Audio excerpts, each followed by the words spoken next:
I've also written presentations and research papers on voting as a whole.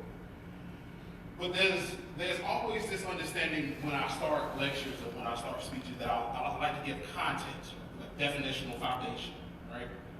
And so the definitional foundation that I like to give now, because we talk about black politics beyond Northam. But before we go beyond Northam, we have to figure out how we got to Northam. So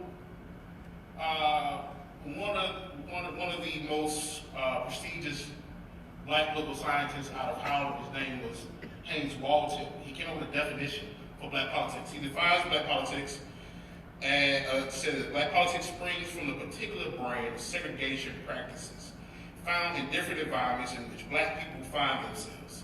In other words, the nature of segregation and the manner in which it differs not only in different locales, but within a locality has caused black people to employ political activities, methods, devices, and techniques that would advance their policy preference. In short, black politics is a function of the particular brand of segregation found in different environments in which black people find themselves. So what's interesting about that quote right there is that he wrote this quote in 1972. So why would he be talking about segregation in 1972? Bayard Rustin, who's considered one of the foremost thinkers in the civil rights movement, argued that we made a shift in 72 from protest to politics. We made this shift from protest to politics. He essentially argued that we went from de jure segregation to de facto segregation. So again, how do we get to Northam? Politics is defined as an authoritative allocation of values and resources. In other words, who gets what, when, where, and how. We put demands on the system. The system is, the demands are usually now, in the post-civil rights era, seen through voting, right? And so the system is supposed to process these demands, and we're supposed to get these outputs. However, the problem has come in is that we assume that voting was enough. When we made this shift from protest to politics, the goal was no longer to engage, as the good passage just said, to engage in this burning platform, right? It was no longer connecting the grassroots to the White House and the Congress and those that were working inside the electoral system. We went from substantive representation, having people that look like us, Shirley Chisholm, et cetera, to descriptive representation. And we began to do something what I call chasing the center. Chasing the center has to do with the idea of what's called the medium voting theory. So this goes back to the question about voting, because voting matters. The medium voting theory. The medium voting theory essentially says that there's a center. And so some argue that this artificial center exists. This artificial center begins to shift in 72. And so our focus becomes solely on voting and not ensuring the vote.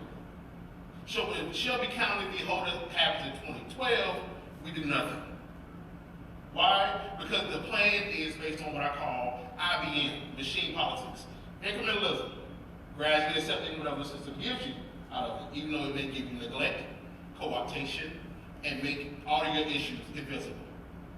Bargaining, meaning that we accept whoever can play closest to the center, even if the center has been shifted far, far, far. Finally, material acquisition, meaning that whatever the system gives us, we just be happy and say, well, better luck next time. So when you have Shelby County v. Holder, what you essentially has is the disabling of the Voting Rights Act. So does votes count? They count, but as George Orwell argues in Animal Farm, all are free, but some are freer than others. Right?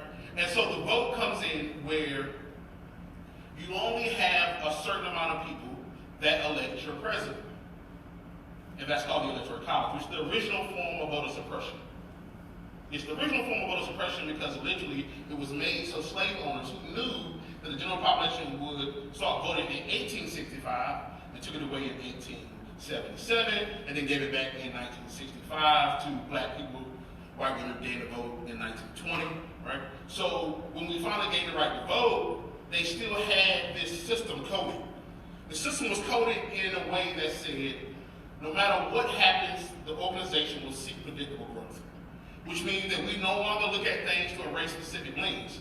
When we chose to shift protest to politics, we chose to accept, again, whatever they were offering us. And what they offered us was equality, right? Or the egalitarian society. Not understanding that that came with a cyanide pill. The cyanide pill of egalitarianism is that everyone is equal now. So that means all our problems are the same, which means that all of us have the same solutions. Which means you have no room for gender specificity, race specificity, class specificity. So now we get into a neoliberal society where we start to accept politicians that engage in this neo form, which means that we don't focus on gender issues, race issues, class issues. We only focus on it from a business aspect. So someone like Northam, which Northam can get as high as he got, even though he took those pictures as a medical student, and you wonder what happens to the vetting process, right? Because the goal is now, well, the issues of race no longer matters. That's exactly what they said in Shelby County v. Holder 2012. That the issues of race and gender and class infringes upon what has become what I call the new white civil rights movement, which is the religious liberty bill. They're misappropriating God. I'm saying this because my father's a pastor, so I like to bring God in there so often. I said that. They're misappropriating God and saying that the use of equity to create spaces and for policies of progress is now infringing upon people's right to exist religiously. And you see this with the bake shop case that made the Supreme Court, right? So we see all these things happening, and it becomes a thing where it's not a question of what needs to be done. We've been doing this for 400 years, this celebration of 400 years. We know what needs to be done. It's a question of political will. Will it be done? Right?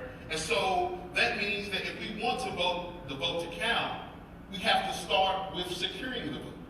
Securing the vote meaning we have to automatically argue for Shelby County v. Holder to be revisited. We have to confront voter ID laws. We have to confront the new poll taxes that are happening. We have to understand it's not communism versus federalism the way that some try to frame it. What it is freedom versus oppression.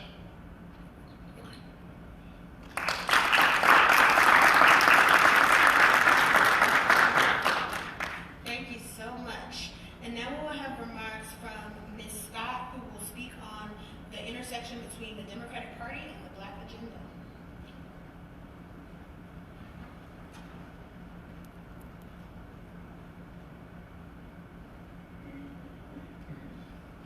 Okay, I get to follow two preachers. And I assure you I am not one. The intersection between the democratic politics and the Black agenda. When I got this particular question